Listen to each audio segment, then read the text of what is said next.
Tawag ako ni Ma'am Donna dito mga sa Virginia Lodge. Oh!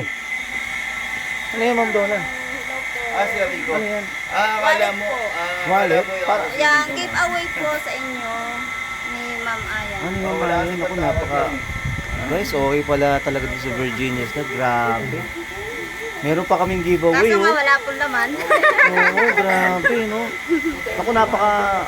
Maraming salamat po kay Ma'am Aya, Ma'am Maaari Donna. po ay sabi giveaway pampaswerte. Opo, tama-tama. Tapos, pagdating ko na lang dun sa Maynila, benta ko na lang ng tig 50. May tubo agad. Ma'am Aya, thank you very much. Thank you very much for this gift. Natutuwa kami. At babalik po kami rito sa Mindoro, Oh, no? Sooner or later. Okay, so bye-bye guys.